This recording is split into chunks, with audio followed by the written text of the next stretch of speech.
Hello everyone. I welcome you all to KR Lakam CBSE School Moodle online classes. In previous class, we discussed fifth problem of exercise 8.2. So today I will continue with sixth problem.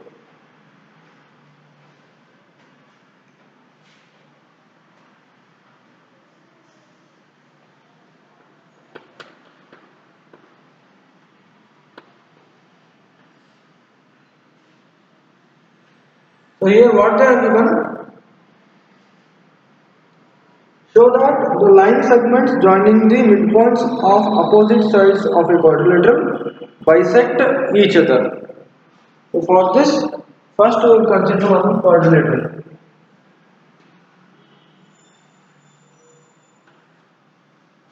Sixth problem.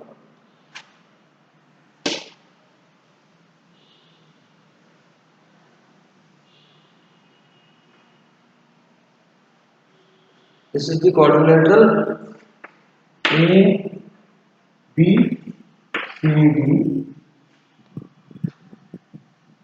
The line joining segments joining the midpoints of the opposite sides means we have to consider midpoints of these sides. So we will consider midpoints as PQRS. PQRS and we will join PQ, QR, RS and PS. Show that the line segments joining the midpoints of the opposite sides of a quadrilateral bisect each other. So, line joining the midpoints bisect each other. We have to prove. So, to prove this, first we will consider quadrilateral ABCD and PQRS are the midpoints of AB, BC, CD and AD respectively. Below this, you should write let or consider ABCD is a quadrilateral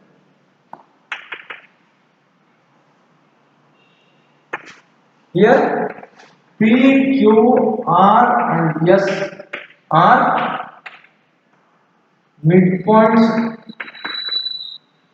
of AB, BC, CD and AD respectively.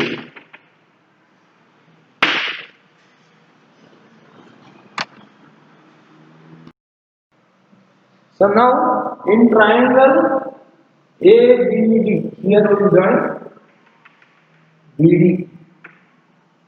Also here I will write join BD. So now in triangle ABD, what we know here? This P and S are midpoints of AD and AB. P and S are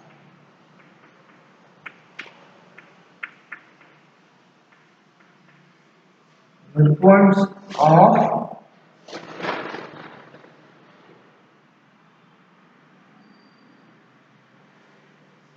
AD and AB.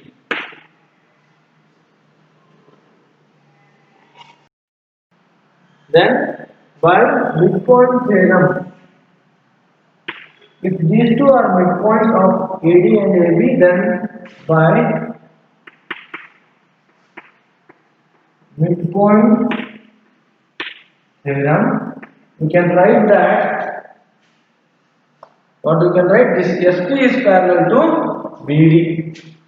SP is parallel to BD and also this SP equals to half of the BD. SP equals to half of the BD. Okay. This I will consider as 1. So now again we will consider triangle here BDC. In triangle BDC, this Q and R are midpoints. Q and R are midpoints of CD and BC.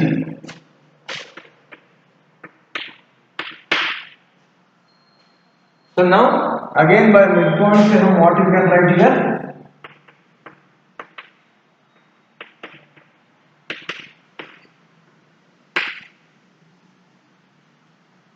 This QR is parallel to BD.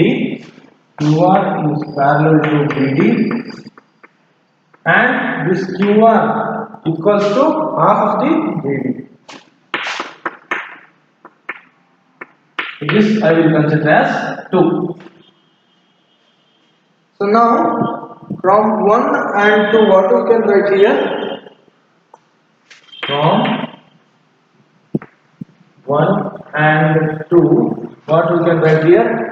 Both SP and QR are parallel to BD. SP and QR. Therefore, we can write SP is parallel to QR, and here both SP and QR equals to half of the BD only. Therefore, we can write SP equals to QR. So what we got from here? This SP and QR, this opposite sides are parallel and equal to each other. Therefore, in this quadrilateral PQRS, one pair of opposite sides are equal and parallel. Therefore, this PQRS can be considered as parallelogram. In PQRS quadrilateral, one pair of opposite sides are equal and parallel to each other. So if one pair of opposite sides are equal and parallel in quadrilateral, then we can say that this PQRS is a parallelogram.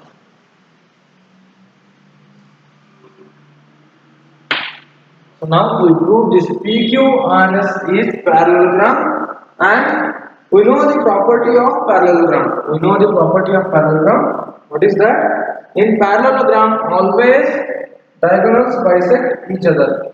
Diagonals bisect each other means what? In parallelogram, always diagonals bisect each other. Means one diagonal will divide another diagonal equally into two parts. So here, if this PQRS is parallelogram, below this you should write that if this is parallelogram, diagonals bisect each other. Diagonals bisect each other in parallelogram.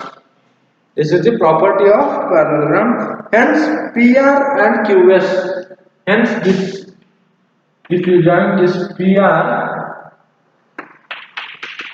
draw a line between PR and QS. Hence, below this, again you should write. Hence, PR and QS. PR and QS means line joining the midpoints. This PR and QS. This PR and QR are midpoints. So line joining the midpoints. Hence PR and QS bisect each other.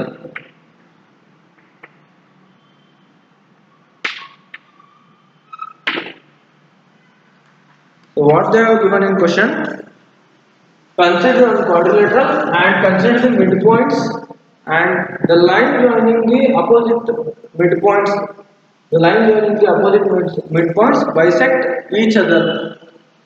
So here we consider the quadrilateral ABCD and PQRS are midpoints. So first we should join PQ and QR, RS and SP. So first we will prove This PQRS is parallelogram by using midpoint theorem.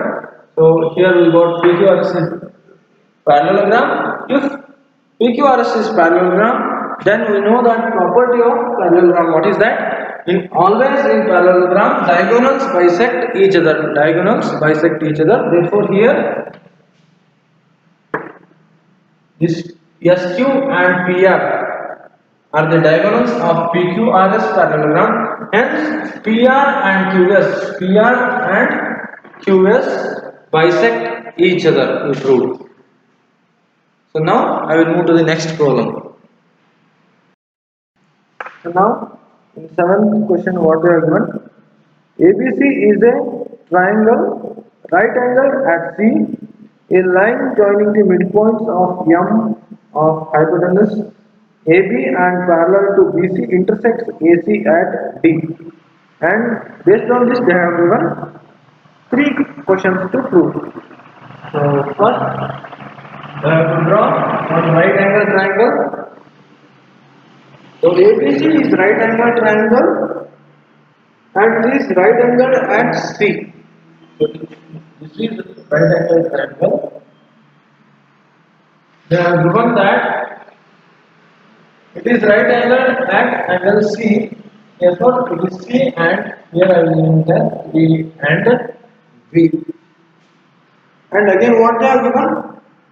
A line through the midpoint M of hypotenuse AB.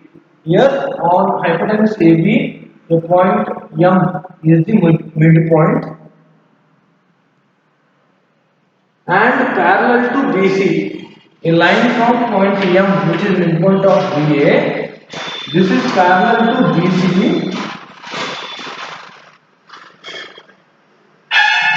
A line from midpoint M, which is parallel to BC,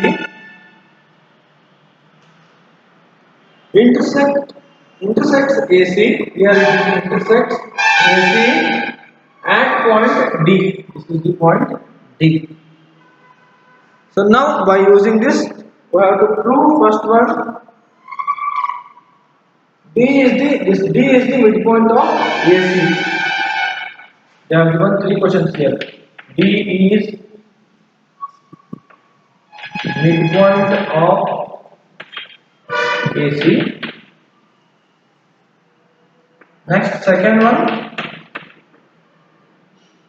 CM equals to MA equals to half the AB. So here they are given CM means there should be a line between point C and M. So now I will draw CM.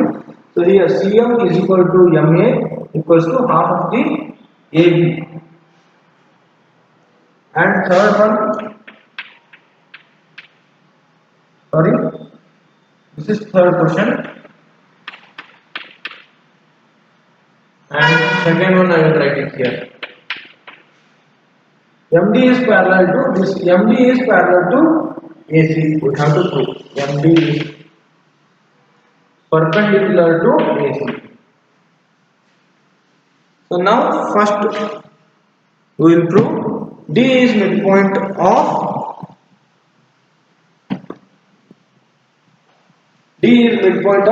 AC. So now to prove this, first we will consider triangle ABC. First one, in triangle ABC, this M is midpoint of AB. We know that M is midpoint of AC, and they have given that the line from M is parallel to BD. So here we can write MD is parallel to this BC. So by converse of midpoint theorem, converse of midpoint theorem, what you can write here? We have given that M is midpoint of AB and the line from M is parallel to BC. Then we can say that this line of intersection, this point D is midpoint of AC by converse of the midpoint theorem. So here you can write D is midpoint of AC, and we will prove first one. Now we will prove second one. MD is perpendicular to this. MD is perpendicular to AC. So to prove this, first we will write this DM is parallel to BC. We know that DM is parallel to BC and AC is a traversal line.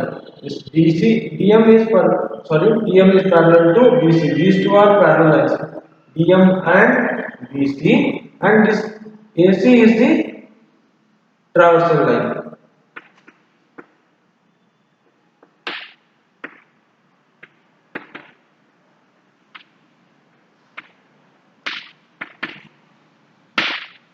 So that here we can write angle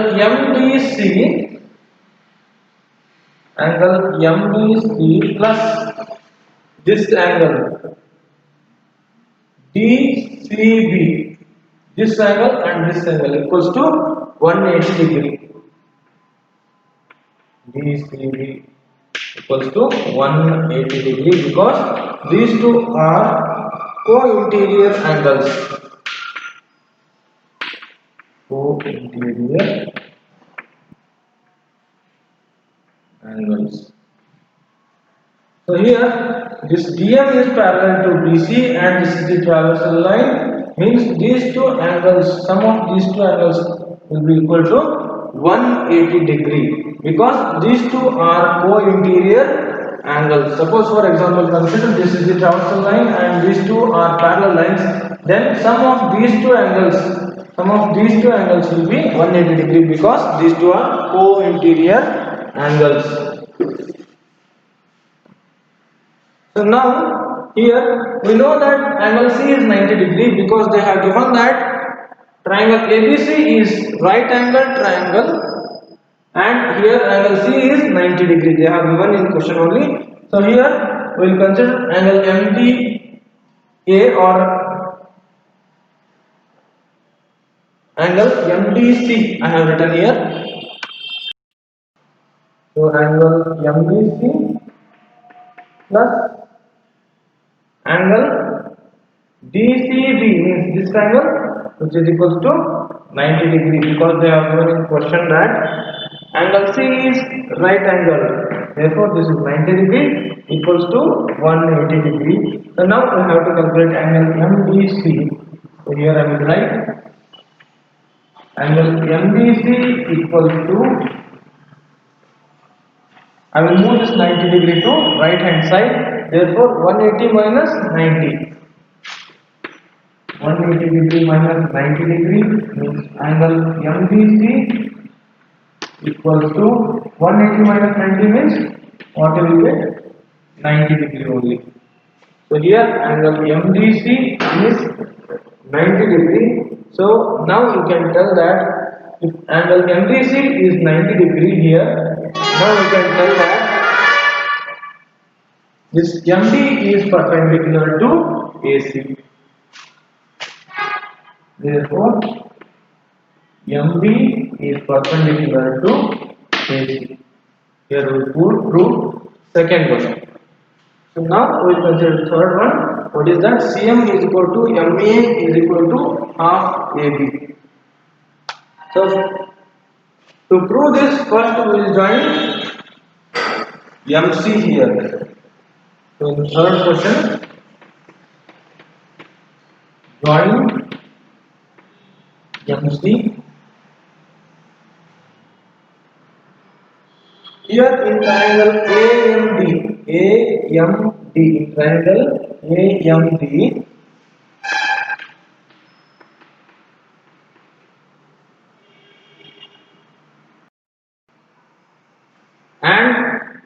CMD. Triangle AMD and triangle CMD. Here in these two triangles, what you can write here?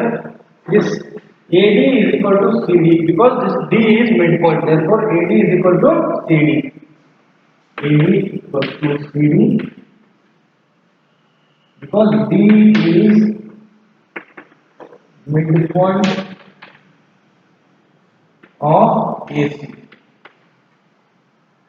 Again here we know that angle CDM and is equals to angle ADM.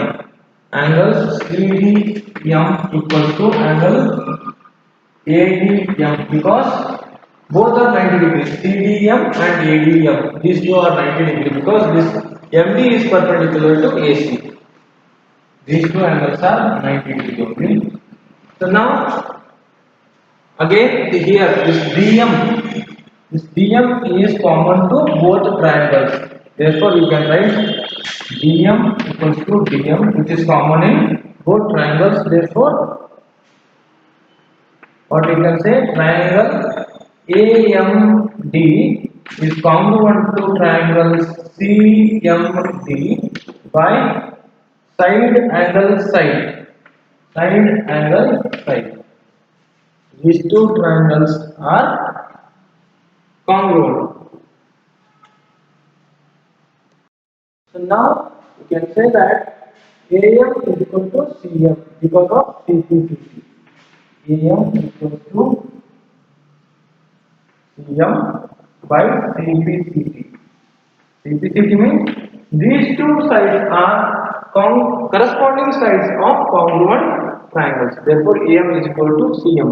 And again, we know that AM equals to this AM is equals to half of the AB. This AM equals to half of the AB.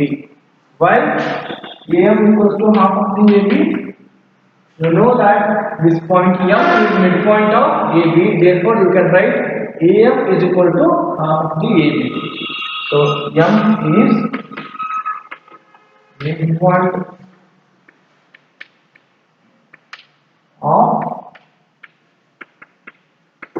AB. So AM is equal to half the AB, and we know that AM is equal to CM. Therefore, what you can write here? Therefore, CM equals to AM equals to half of the AB. Here we know that AM is equal to CM, and again this AM is equal to half of the AB, so that AM, CM both are equals to half of the AB. Hence we do third question. So this completes your exercise 8.2 and also chapter 8. So try to solve all the example problems and all the exercise problems. Already I solved exercise problems, all the exercise problems in class only. And here in this chapter, midpoint theorem is very important concept. So keep practicing all the problems and theorems. In next class, I will continue with chapter number 9, areas of parallelograms and triangles. Thank you.